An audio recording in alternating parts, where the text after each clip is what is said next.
All right. Good afternoon, everyone. Thank you for joining us today on our webinar entitled Flattening the Atheism Curve. My name is Sharik Abdul Ghani. I'm the director of Minaret Foundation, where our focus is multi-faith and civic engagement in Houston. Here with me today are three amazing people. All three of them are friends.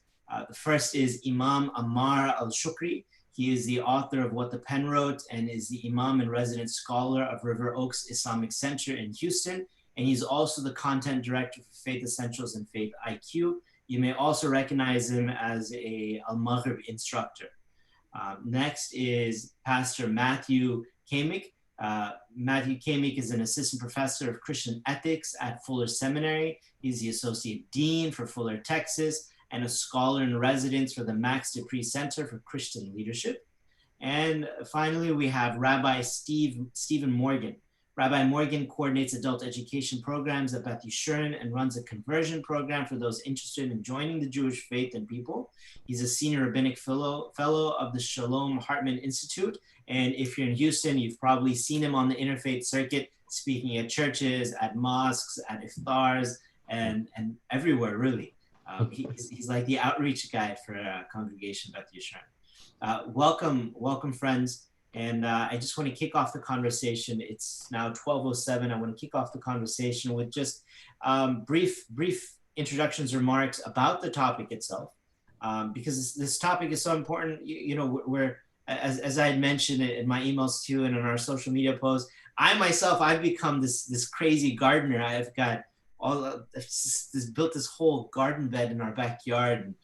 And I've also become Bob the Builder. I made a couple picnic tables and some benches and whatnot. I don't know. It's because of all this free time. And then I find myself, and I find so many of my friends publicizing, or showing off, I should say, our little creations and what we've been doing during Corona. But not many of us are really talking about how we're coping with this pandemic, meaning apart from just trying to build things, but how we're turning to God and asking people, how are you doing spiritually in this time? What are you doing to connect to God while you're going crazy at home? For Muslims, this is the time of Ramadan, and we know Passover just passed, and Easter just passed, and actually we're still in the 40 days, but Easter Sunday just passed, and so there's just a sense of, we're doing all these extracurriculars, but is God part of our extracurricular? Is he part of our main function? What's going on with that? And what are we doing to inspire others? Because we're sending out these coupons, we're sending out these little creations, but are we sending out passages from the Torah or the Quran or the Bible? Are we inspiring others to be more faithful? Right? And so I'd like to start comments off with Rabbi Stephen Morgan. So thanks for having me on the program here. I think this is really an important time for people who are religious to turn to their religious traditions to offer guidance, faith, and hope. I think, unfortunately, we human beings have a tendency to be very myopic. We tend to see the glass not only half empty, but maybe 3/4 empty, when really, in reality, it's 90% full or maybe 95% full. If you just, and I don't want to minimize the pain and suffering that's going on right now. It certainly is real, and people are dying. It's a serious problem. I know people who have contracted the illness, and I think there's going to be a economic fallout that we're going to start feeling the effects of soon, and that's all going to be real. But if you just pull the camera out a little bit and think of the bigger picture, the planet is an amazing planet. It provides life for everything. God has really created this magnificent world. And 99% of the time it functions really well. Every time we take a breath, it's a miracle. Life itself is a miracle. And we lose that whole big picture when we focus on, what's wrong, what the problems are. So the first thing I would say is that this is a time to remind ourselves of the wonder that God has created, and that helps us, I think, to maintain hope and faith that things will get better. But more than that, I think some people wonder, well, why did why did God allow disease to happen? Like, why, if there's a good God in the world, how did this happen? Why does he let this happen? And so we don't know why diseases are in the world, but we used to not understand why there are earthquakes. And that helps us, I think, to maintain hope and faith. What? Yeah. So I mean, why are there earthquakes? Now we know that the tectonic plates that cause earthquakes also help balance the atmosphere that we need to live. So there's probably a reason to disease, which we don't fully understand. But what we do know, and I think all our faith traditions teach, is that God created humanity to tend the garden, to take care of the planet, to take care of each other, to love each other and care about each other, and to create a world that's kind and compassionate. And so, while we may not understand disease, we know what our role is, what God has sort of, not suggested, but we believe commanded us to do in the world, right? We're commanded to go out and bring justice and honesty and fairness and kindness and compassion into the world. So if we're upset about what's going on, that's, we're charged to fix it.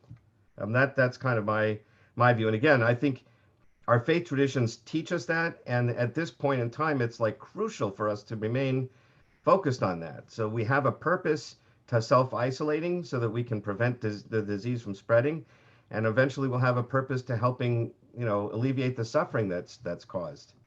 And that comes out of our faith traditions. That's what we need to teach people. We're not just doing this because it's nice. We're doing it because God created a world, and he wants us to make it better.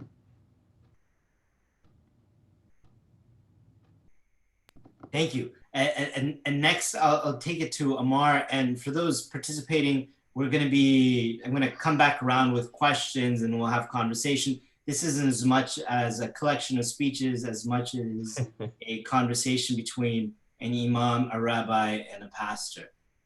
So, Amar. Alhamdulillah. So the conversation about calamity in Quranic discourse, Allah frequently mentions God frequently mentions the wisdom behind it, the wisdom behind calamity. And that is, it becomes very easy for people to become enamored with this world and to forget about the hereafter, and to forget about their purpose in life, and to forget about the realities of this world. And that is how incredibly transient it is and how quickly we depart. And so to kind of shake us into waking up, these calamities strike. And the norm is that when calamity strikes individuals, whether you're talking about entire societies, or whether you're talking about families, or whether you're talking about individuals, people normally, their recourse is to return to God.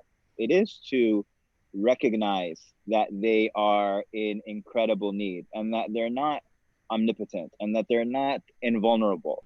And so even in this particular calamity, or this incredible challenge that people are facing, if a person experiences this, and this actually does not increase their reliance upon God, if it doesn't turn them towards, asking bigger picture questions, then that's a level of as the Quran would call it, heedlessness, that is even beyond the heedlessness of the ancients. Because the ancients, when these things would afflict them, even in polytheistic societies, they would shun their idols, and they would turn to God alone. And so we should be shunning our idols in this experience, the idols of celebrity, the idols of money, the idols of delusion. And it should force us back to reflecting on God and reflecting on the reality of this life. Oh, that's beautiful. Thank you. Thank you, Amar. Thank you. Thank you, Professor. Matt? Yeah, I mean, I would reiterate a lot of these thoughts, and I would simply add that, this is a unique time of anxiety, uncertainty, loneliness, isolation. People are losing their jobs. People don't know what work and life is going to look like after this. They're asking questions about the government and what the government has a right to do. They're asking questions about science. And so it's a time of great disruption. And with that disruption comes challenges and opportunities for faith communities.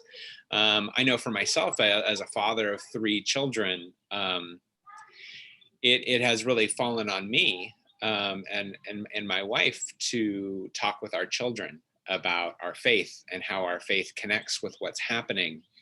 It's not possible for me to sort of bring my children to church and have church, grow my children in the faith, but it's actually, it's coming more upon the family and unique families being quarantined with one another to process and grow in their faith together. So one aspect of this is that the family is really the seat of spiritual development and growth right now. And so families are being challenged to ask those questions, and that can be a really good thing, speaking as a parent, to be asked to do that. Another thing is just, I think what my colleagues have pushed here is the moment calls for reflection. And these are 3 questions we've been talking about in our own community, reflecting on this moment. And the 3 questions are this. Number 1, what has God taken from you in this time? What has God taken away from you in this time? Number 2, what has God given to you in this time? And then number 3, what has God taught you about yourself? What is God exposing about you? So in your anxiety, your frustration, your fear, what are you learning about yourself? And what might God be doing in you? And so, yeah, in these times of disruption, we can grow closer to God or further away. And we're having lots of conversations in our own community about how we might frame this as an opportunity to grow closer to God and to one another, even while we're distant. Yeah. Could you elaborate a little bit more on what these conversations look like? The conversations about how this is going to play a role in spirituality. Well, I'm a part of a Bible study with 7 men in my church who are my age, and so we are reading through the book of the Psalms, and in each psalm you have different emotions and different feelings and different. Sometimes the person is crying out to God. Sometimes the person is praising God, but they are bringing their life to God. The feelings and the things that they're experiencing, the hardships, they are carrying those emotions to God. Now, all human beings experience difficulty and good things and fruits. It's more of a question of, are you carrying those things to God, or are you holding on to them yourself? And so I think that for these 8 men that I'm meeting with, we are trying to practice bringing our anxiety about our world and about this disease and talking to God about those things rather than holding on to it. Whose birds are those in the background, by the way? Are those yours? Okay. So we're, in the Jewish world, we read the 5 books of Moses in order, starting in the fall with Genesis and ending again in the fall with the end of Deuteronomy. And that, and we also have certain fixed prayers that we recite every day. And I found that, these last month and a half or so, I'm reading them and I'm experiencing them in a completely different way now because I understand them from this new world that we're living in. I'm trying to think of it. Well, an example is this last week we read about leprosy in the Bible, and leprosy was a disease not like leprosy today, but apparently some kind of skin disease that was very contagious. And as a result, the people who contracted it had to be isolated.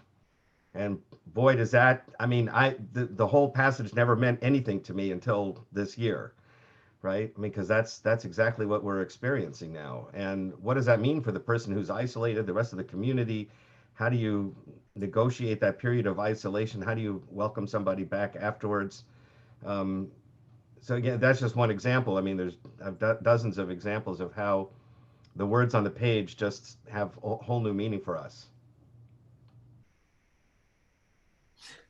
So, going back to you'd posed three questions. What has God taken away from you? What has God given you? What has God taught you? Is this a framework from the Bible or Christian teaching, or is it a framework from the Jewish Bible? Where does this come from?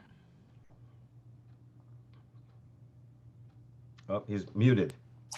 I think it's just something one of my pastor friends created for one of his communities.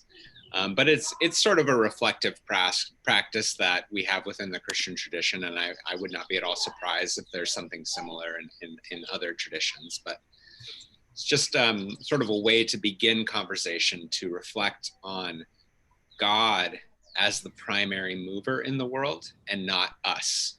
So God is the one acting in my story primarily, and I'm responding to God, as opposed to I set the tone for my life.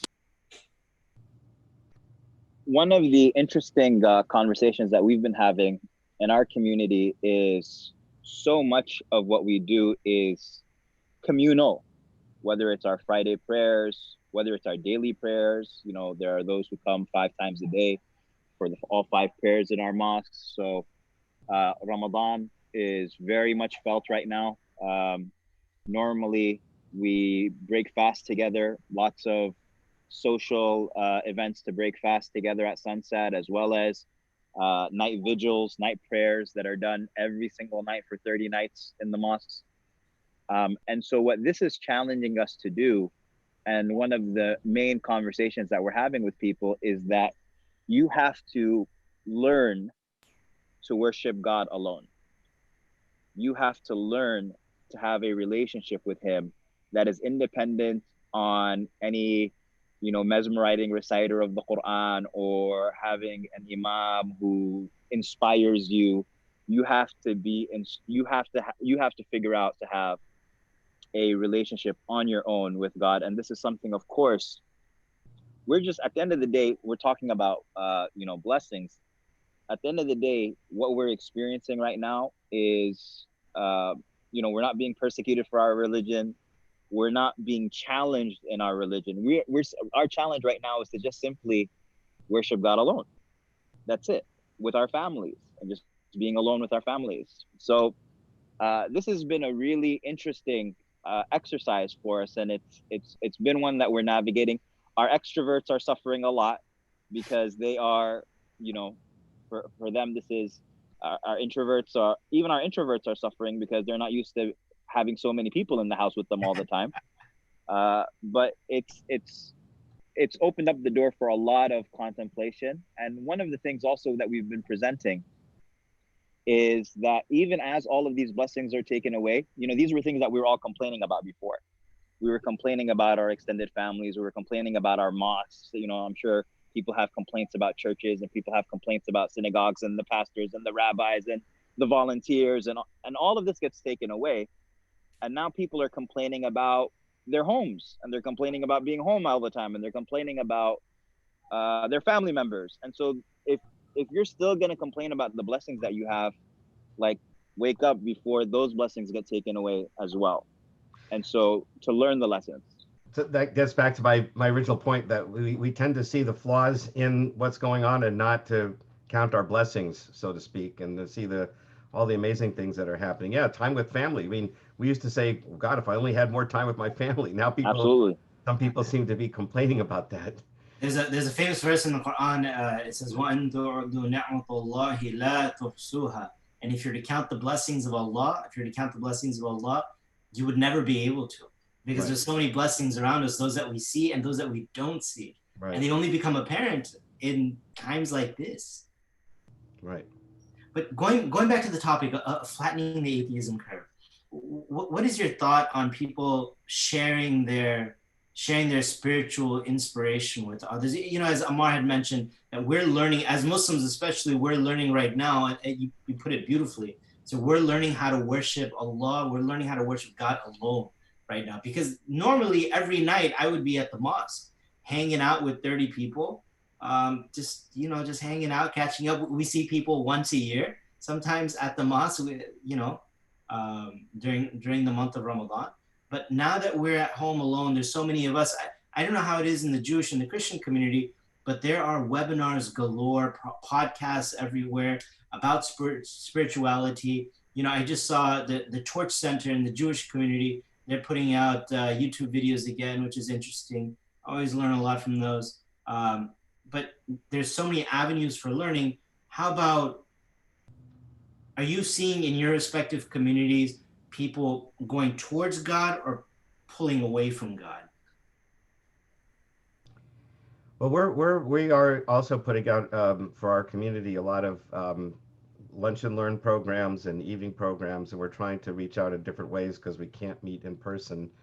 And I think it's been, what I understand is it's been pretty well received, and that people appreciate that. I think, in a time, it's an interesting thing in a time when the world is upside down and topsy turvy, and the ground is shaking underneath you. I mean, that to have a religious faith and tradition to come in and give you structure and to center you and ground you is a real blessing. To have some faith and confidence that God is with you and that you can get through this, and that you have certain things you can do, right? So we also pray 3 times a day, but oftentimes, if we're doing it 3 times a day, we do it by rote, and we're not thinking about the words. We're just like, it's like monotonous syllables. And it's a shame because so rituals are great because they give us an opportunity to think about our values and our ideals and our aspirations. That's what they're really designed for. And prayer especially. That's what it focuses us on what's important in life. And if we just rattle them off like foreign language syllables and not think about what it is we're saying, we're missing a wonderful opportunity in this time of turmoil to be grounded and have a sense of purpose and direction. And so I think that's another aspect that religious life can bring to a time like this. Does it matter if people aren't turning to God, if they're not looking for spiritual upliftment? I mean, you'd mentioned that faith grounds you, it provides you. You're almost saying that it provides you with a framework, especially to get through a time like this. But it's a provocative question. Does it matter if people aren't turning to God at this specific time? And it's for everyone. Well, to me, it's kind of like whether you see the world in black and white or color. If you're missing spirituality, if you're missing a connection to God, I think you're seeing like the two-dimensional world. Like having the religious perspective, the faith perspective, like opens up the world in a whole new light. It gives that an extra added dimension and purpose and meaning. I mean, if you're cutting yourself off from God, you're missing out on that, and I think that's a tremendous loss. Amar? There's also, to echo what the rabbi is saying, I agree 100% with that, because it is really, really hard to navigate what happens in this world if you do not see it through the lens of faith. Like, I don't know how people do it. I was just even just from an aspect of mental health, people are experiencing a lot of challenges right now. I was even reading an article of a doctor this morning who committed suicide. She just saw too much over the past 3 or 4 weeks. And I don't know what the details of her story is, but it is what faith does and what perspective with regards to the hereafter does, definitely from the Muslim tradition, is that it allows you to understand and to put into terms and to come to terms with the challenges that come to you and the crises that you experience. And there's nobody on this earth who has a perfect earthly existence. There's nobody who goes through this experience, this human experience, and they will not be that they will not experience loss and grief and illness and sadness and loss of wealth and loss of health and all of these things. And so what faith does is it allows for that person to have perspective and to actually see a wisdom through which they can navigate.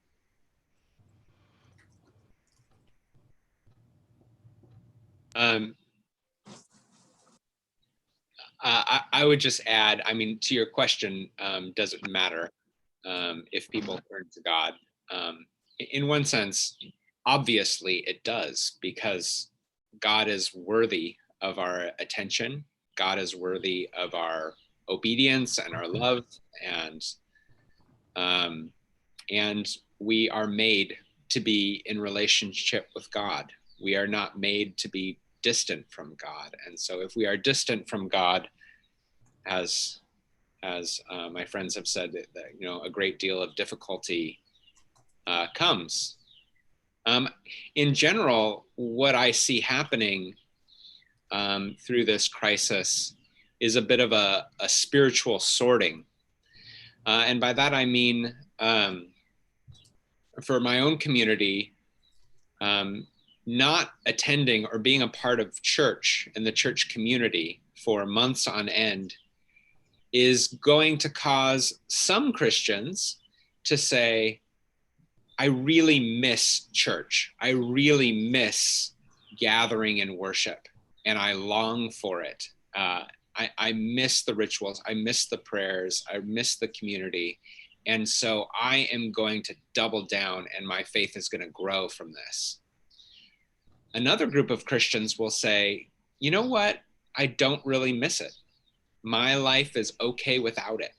And I don't know why I was still going. And they will walk away.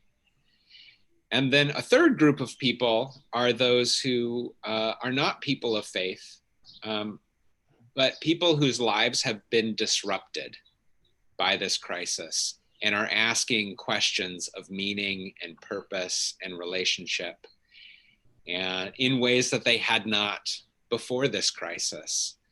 And so they may be coming into our doors after this is over with a sense of longing to belong. So I see this as a bit of a sorting. Yeah. How do you work with the people who are looking for answers, the third group that you're talking about? So you said the first group are the people who really miss it. The second are saying, well, I didn't need it in the first place. And then the third group are the people who are saying, well, what is this thing? Maybe this can provide me with some answers. And by the way, this sounds exactly like a conversation we had with a group of imams a few days ago. There's so many imams that are talking about for how long can we postpone Friday prayers, or not postpone? How long can we sort of cancel Friday prayers in congregation? And so it came out. Was, what if people realize, or what if people think that, well, they didn't need Friday prayers at all? Because there's a saying of the Caliph Umar. Amar, could you mention it? It's if you don't go to Jummah for X number of times, I think it was 2 or 3 times, then it's almost as if God places a seal on your heart. Yeah, that's the Prophet Muhammad sallallahu alaihi wasallam. Yeah, the Prophet Muhammad, he said that if a person, exactly like you said, third time a seal is placed on their heart, 3 weeks. Yeah. So how do you deal with the people who, or how do you welcome the people, or attract more people who are looking for answers and find the answers through their faith tradition? Well, you hope, number one, that the people who feel like, oh, well, I guess I just didn't need it, you hope that they, I mean, that's not the majority of your congregation. You hope that nobody thinks that. But number two, if anybody thinks that, you hope that they're, a very small minority. But also, I think what that does is, I think the challenge when we open up our doors again is to make sure that our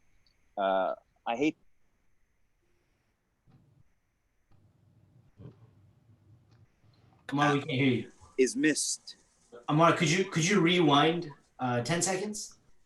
You said that when we open the doors again. Yeah.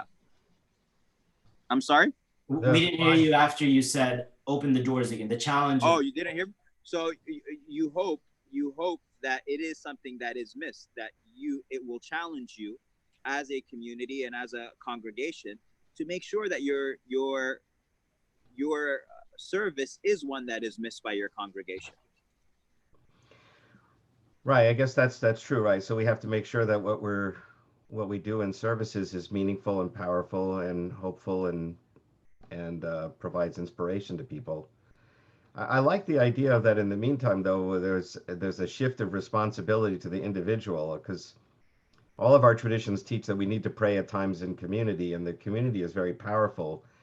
You can accomplish a lot more as a group, than you can as an isolated individual. So there's tremendous value in coming together as a group. But when you can't, there's also value in each individual taking responsibility for their own spiritual direction. And I like that idea of saying, look, this is an opportunity for you to explore. And there is a lot of internet opportunities to explore and to grow your faith in whatever tradition you have and share that with your family. And maybe that's something we should be encouraging people to do more of, is the individual work. So that when we come together, maybe that'll help power that community. When we come back together, people will feel more individually inspired, so that it'll be even stronger when we get back together again.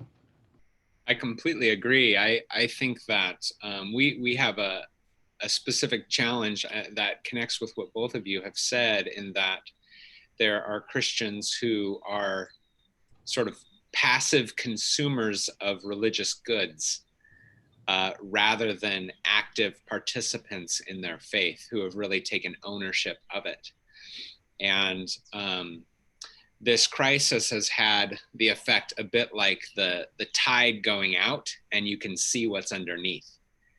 And if a person has not cultivated their own practices of prayer, their own family practices of spiritual growth, and reading of scripture, this crisis has sort of exposed those deficiencies, that they were relying upon the community to do those things for them on their behalf, so they didn't have to.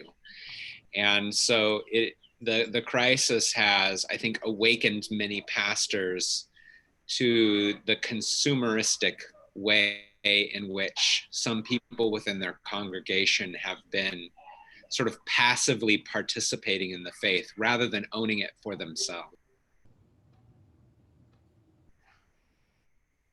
So I keep hearing that this calamity or this disaster, this pandemic, is a way to, as you had mentioned, Matt, a way to sort out people's spirituality. And then Steve, you had said it's a way to see if how spirituality relies on their shoulders, because the burden is sort of taken off your shoulders and put on the individuals. But how much of a role does calamity play in turning back to God?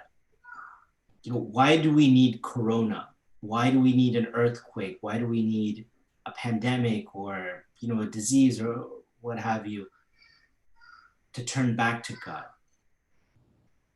Or do we need that at all? I mean, why does this have to play a role?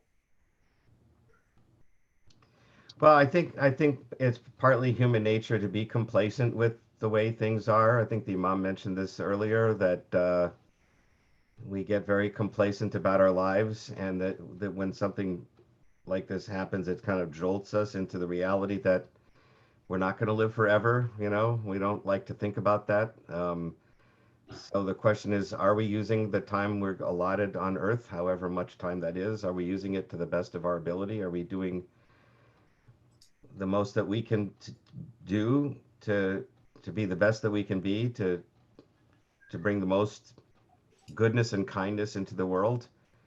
Do we focus on the things that are really important in our lives? And I think we don't think about that normally, but when you're faced with life or death struggle like this, that's a kind of a sobering moment. And it is, I think it just happens, that's when we start thinking about these things, and that's we should take that as an opportunity.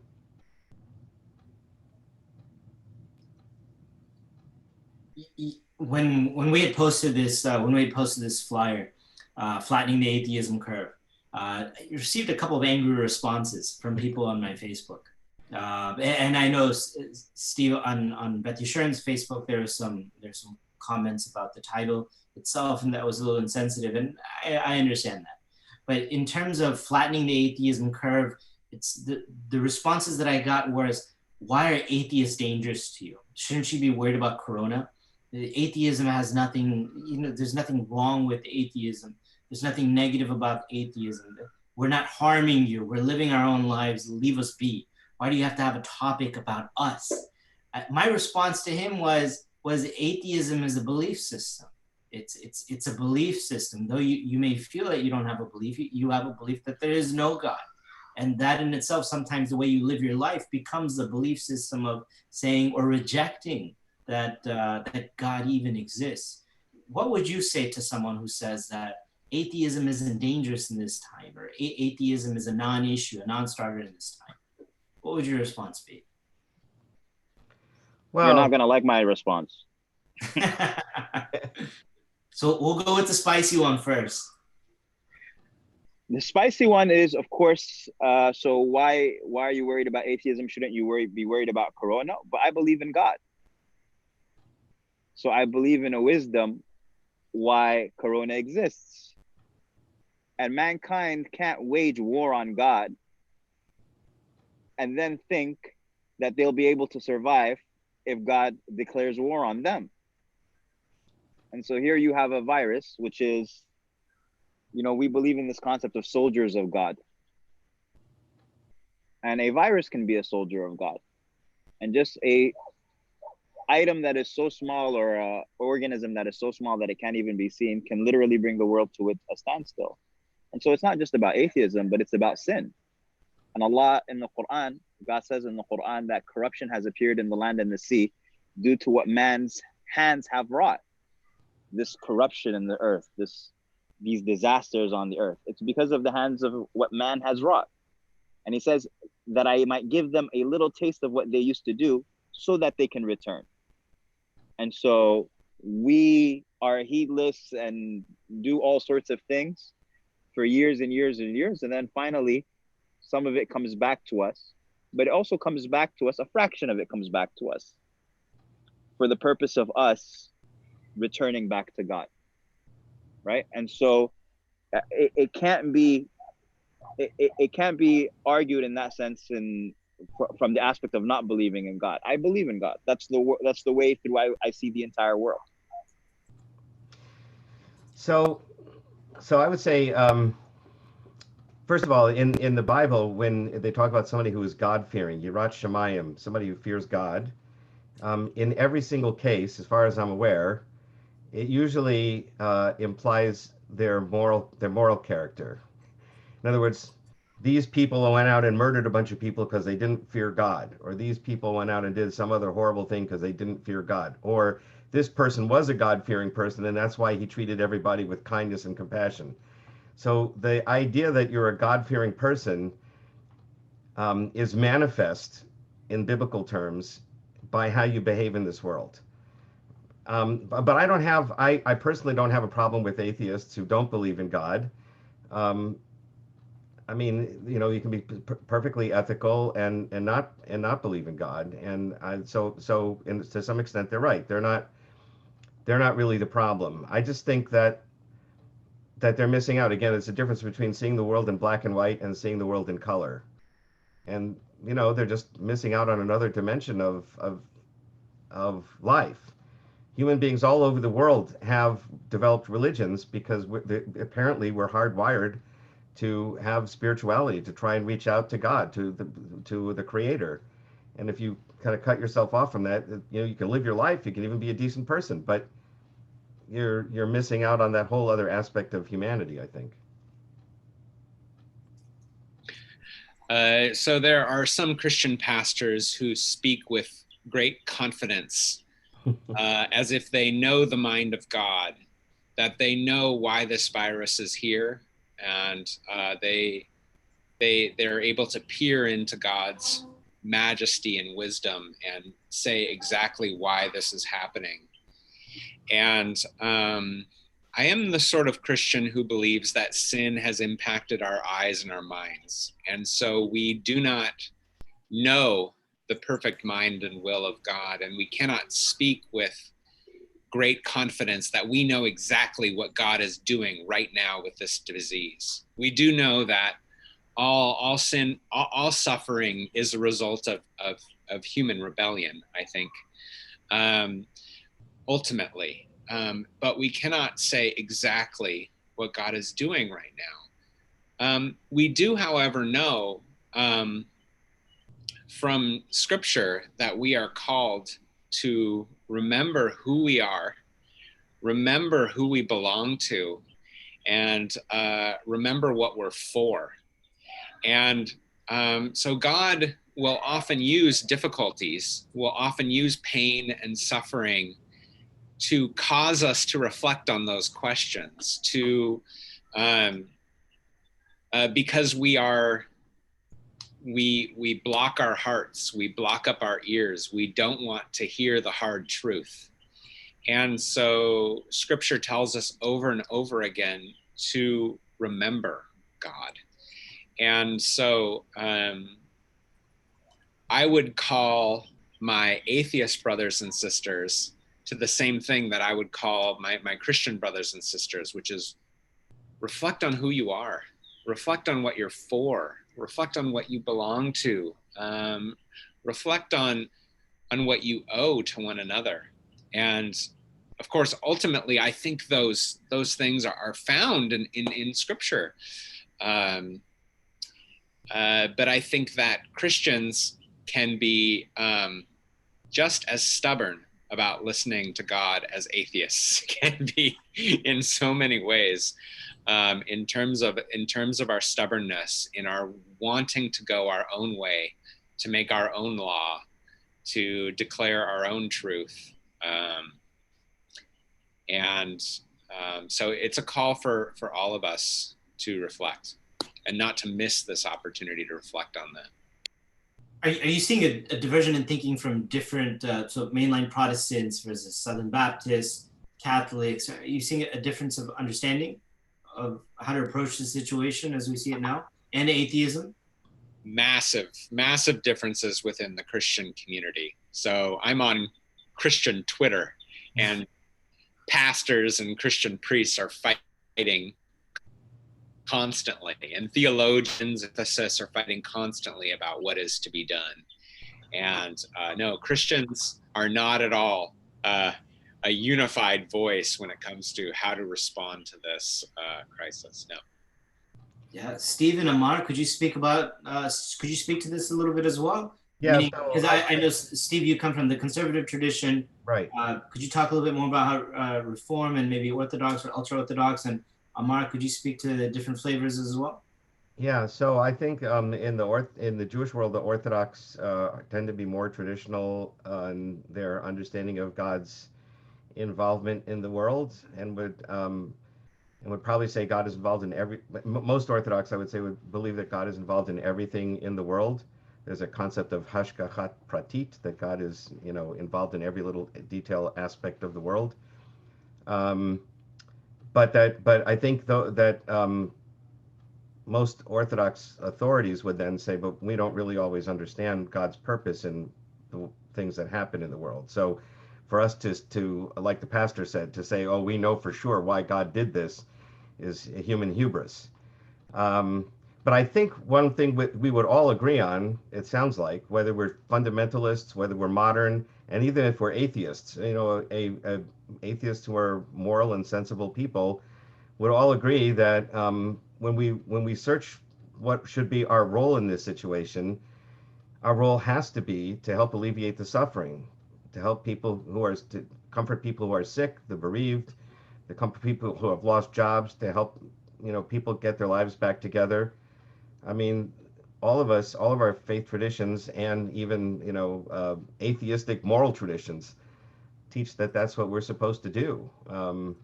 And I just think that religious people have this extra dimension of looking at that. I think I would also add that the pain of this moment is that our faiths are communal faiths. So we are designed, when we experience suffering or difficulty or challenge, we naturally come together to support and encourage and direct one another. That's just a reflex that we have. Right, and we can't do that. Yeah, so the brutality of this moment is that we are inhibited to doing the very first thing we're trained to do, which is to come together. And that's But we're very blessed to be living in the 21st century where we can do things like this, right? And that we've created technology that allows us to even overcome that distance. Not perfectly, not ideally. Obviously, we really would much rather be physically together, but this is an amazing time that we can actually do things. I mean, we can communicate with people at the other end of the world in an instant. That's just a recent thing that we need to be aware of. It's an amazing thing. I was explaining to someone, or I was talking with someone, and I told him, isn't it amazing how merciful God is? As the siren goes off in the background here, but isn't it amazing how merciful God is? Like that SARS epidemic of 2005, had it been a pandemic, we would have not had this experience. We wouldn't have been able to connect with each other just 15 years ago. Oh, lost the sound. Has been created for us to be able to deal with this. Could you go back to 15 years ago? We missed another 20 seconds. Yeah, I was saying how merciful is God that it happened in 2020 when the infrastructure of technology allows for us to be able to do this. Right. That's nice. So, and I'm just gonna, how do we inspire others to turn to God in this time? And if you could please relate maybe a story from your faith tradition. How do we inspire others to turn to God in a time where we're all quarantined in isolation? There's confusion from the top. The governor's saying one thing, the president's saying one thing, our local officials are saying another thing. Our churches, mosques, and synagogues are closed. Maybe they're not closed. Maybe they'll be open a little bit. We've got pastors fighting. We've got imams going at it and saying we should open up, we shouldn't open up. And then there's this whole concept of, mental stress that we have being at home. And then we've got our paychecks have become an issue. Finances have become an issue. Job stability, oil and gas in Houston, it looks like it's about to take a hard crash. And then we just hear yesterday that there's going to be a problem in the food supply because Tyson's having huge issues system-wide. There's just so many issues going. It's just like left and right. How do we in this time inspire others to turn to God from, the comfort of my office? I don't know how you can reach people who are not interested, who are satisfied with their disbelief, I think all you can do is be a model. I think the best thing that we could do is be a model of how we think a religious person from our own faith tradition would behave in this world. I think more than what we say, the way we behave and act is hopefully the best inspiration for other people to say, wow, I like that. God inspired this for this person. That's pretty amazing. Maybe I should look at this. You give a little bit of pushback on that. It's the faith that I have, I think the faith that we have, being spiritually centered and grounded, it's not just something that people are, I feel like saying that they're missing out on it is maybe understating how amazing of a feeling we have of being spiritually grounded, centered, of knowing that there is a purpose in this life, as has been mentioned many times before, that God is on the throne and that he wants what's the best for us. People choose not to have this. Is it because, what if it's because they just don't know what it tastes like? They just don't know what it feels like. They don't understand what they're missing out in their lives. How much of it is that? Yeah, I mean, so so as a minority religion that is sometimes the object of some Christian evangelical desires to try and get us to see things their way. I would just say that it's not really. I just don't think it's very helpful to try and persuade somebody that you have the truth if they're already comfortable where they're at. That's not necessarily going to be an effective approach. I think you have to live a good, decent life and be an example of what the person is in the world.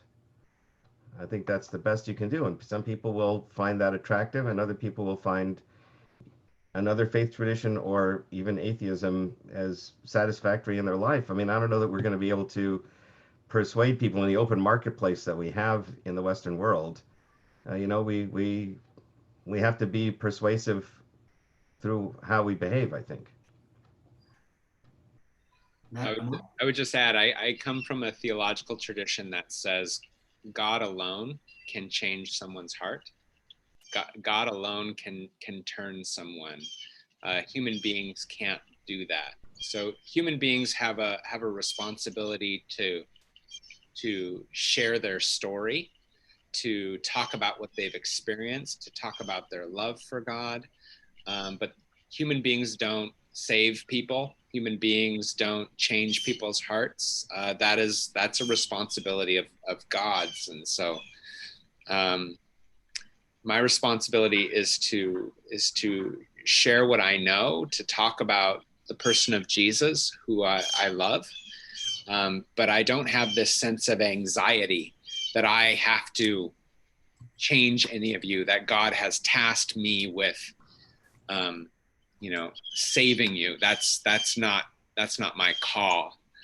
So in this moment is to share that story, to share that peace that I've found and experienced. And by the way, when we're out doing good things in the world, obviously, I think all of our faith traditions again teach, we're not supposed to ask questions like, "Excuse me, are you of my faith or not?" before I offer help, or "Do you believe in God?" before I help you. I mean, that's not for us to do, right? We help everybody, regardless. I agree with everything that was said. I don't believe that these items are mutually exclusive. So, for example, being a good person is undoubtedly We lost you again.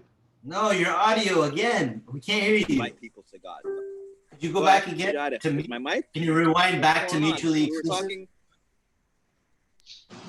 I was praising technology until I started problems. So I was saying that I don't believe that all of these items are mutually exclusive. Having an incredible personality and character is an integral part of being able to invite people to God, undoubtedly. But one thing that I learned in sales is that the number one thing that stops sales from happening is when the salesperson doesn't ask for the sale. And so they're describing the fridge to you, and you love the fridge, and they're describing the freezer and all of the functions and all of that. And then the salesperson just says, "Okay, well, have a nice day." And they're expecting that person to turn around and say, "How can I buy this fridge?" No, the salesperson actually has to tell them and invite them to purchase the fridge.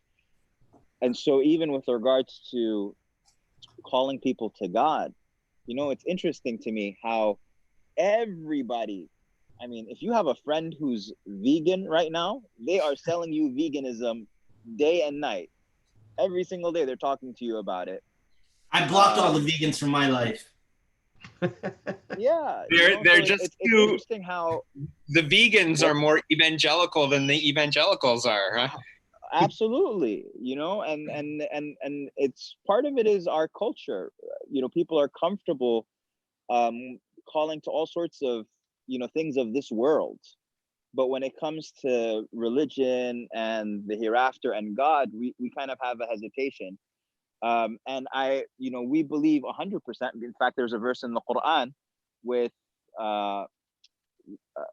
that speaks to you not being able to change what's in people's hearts. And in fact, the Prophet Muhammad is told by God, you do not guide whom you love, but Allah or God guides whom he wishes. And so even you do not have that agency as a human being to guide whom you love. That being said, we still have, we are a cause to people being guided. God is the one who guides, but of the greatest causes of people being guided is our prayer for them, right? Prayer is one of the greatest tools that we have at our disposal. And that's why I always challenge people, whether it's my students or my community, and I tell them, who's your favorite person that you follow and takes up so much of your time? Who's that celebrity that you love? Who's that person on Instagram that you just, whatever they and I say, do you pray for them? Do you pray for them, or do you just consume from them, right? And so to come back to how do we invite people to God, I think of the most important things is absolutely our character. Number two, don't forget the actual invitation. Number two, don't forget the actual invitation. And number three, don't forget the conversation with God. There was an individual who was incredibly successful. He was an Islamic preacher, incredibly successful with his community, stand out. And they asked him, and they said, how are you able to create such an incredible response from your community and build such a great community? He said, well, I speak to my community about God, and I speak to God about my community. Right? And so these two aspects. So that's what I would say. You know, I should have one thing, and there is something to experiencing prayer or whatever. It's hard for an outsider who's never done it to really understand what the experience is like. It's kind of like, you can show somebody a movie about how to ride a bicycle, but until you've actually done it, you don't really know what the feeling is like. And I think the same thing would be with religion. So if people who are completely disinterested in religion, you can't, I don't know how you get them to just try it, but but I think that's an important component. I think there is actually having the experience gives you a certain feeling that you can't really describe or explain to somebody who hasn't had it before. That's right. And your last messages, what would you say? What do you want people to hear? What's one message that you would want to part ways with? In wrapping up, sorry. And I'm processing all of this. Amar, Matt, you guys have it's just so profound. This is the words, your individual perspectives are, and I hate to do this whole interfaith thing again. It's, people say we're so different, but we're so similar. It's just the way that most of the points that you guys are making, they really seem to be in sync. They really seem to be in sync. And I think that if people have an opportunity to, as you were saying, Stephen, understand what prayer feels like, to know what prayer is, then I think it could really change their perception on how to deal with this crisis, how to deal with crises, generally speaking, right? And as Amar had mentioned as Amar and Matt both mentioned, that it's up to God. God is the one who guides. It's not our job, but as Amar had mentioned, part of guidance, it comes from us, meaning, we're a good reason, a big reason that people are guided, just because of our actions, our prayers, our words, the way we deal with one another, is an easy way for people to recognize that God is the one in charge, that he's the one that sits on the throne. So in wrapping up, what is one message that each of you want to part ways? I think I would say that we often call prayer a practice, something that you practice. We just taught my son how to ride a bicycle, right? And so he's practicing that right now, and he's absolutely terrible at it right now. But he will get better. He'll get better with practice. And I think my closing word would be, if you are a person who has not prayed in a long time or has never prayed, start to practice. Start to bring your life to God. We're all experiencing isolation, fear, anxiety, loneliness, these sorts of things. Don't hold on to that, but practice offering that to God. Don't waste this time, but reflect on what God has taken from you, on what God is giving to you, on what God is teaching you about yourself and about Him, and begin to practice being in a conversation with God,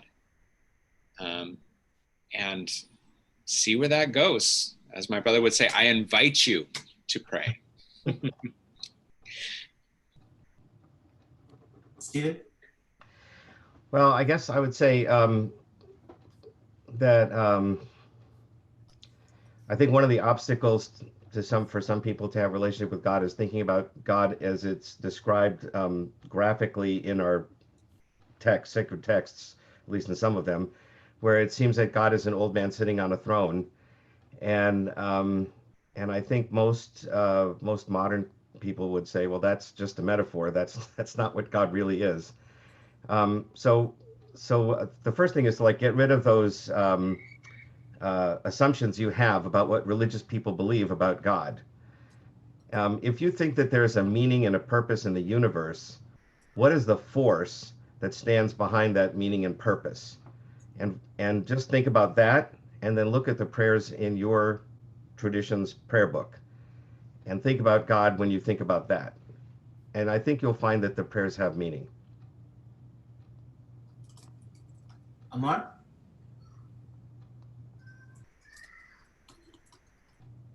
That was beautiful. So for me, as far as I would just say the importance of finding the truth in this life before you pass away. I mean, the Prophet Muhammad, he says, "Akthiru min dhikri hadim al-ladhat." Constantly remember the destroyer of delights, which is death. Constantly remember the destroyer of delights. And it's not out of some sense of morbidity that, you know, you keep death in front of you, but what death does is death, the remembrance of death, you know, we say, you know, live every day like it's your last. That's a remembrance of death, right? That today and tomorrow might be your last day. Yeah. And what that inspires in you is it inspires taking advantage of each day and not wasting your life. And people have a tendency to sleepwalk through life, and then when they die, they wake up. And so, searching for the truth, you know, asking yourself why you're here, asking yourself about the meaning of life. These are the most important questions that a person has to answer for themselves in this life, and you know, to ask God for the ability to recognize the truth when they see it. That's it. Beautiful. You know, I'm laughing a little bit, I'm chuckling a little bit, I'm smiling because this has just been so inspiring. And I hope it's inspiring for others as well to see three esteemed individuals of different faiths come together to talk about how we can turn, or how we can help people turn back to God, and how we can help people turn the direction of their hearts not just to God, but to open themselves up to inspire others as well. Thank you all. Again, we're joined by Reverend Matthew Kamick, Fuller University, Rabbi Stephen Morgan, Congregation Beth Yeshurun, and Imam Ammar al-Shukri, the resident scholar and Imam of River Oaks Islamic Center. My name is Sharik Abdul Ghani. I'm the director of Minaret Foundation, and our focus is multi-faith and civic engagement. Thank you again for joining us. May God continue to bless us and our nation, deliver us safely from this pandemic, and open our hearts so we can continue to turn back to Him. Thank you all. Blessings and assalamu alaikum. Assalamu alaikum.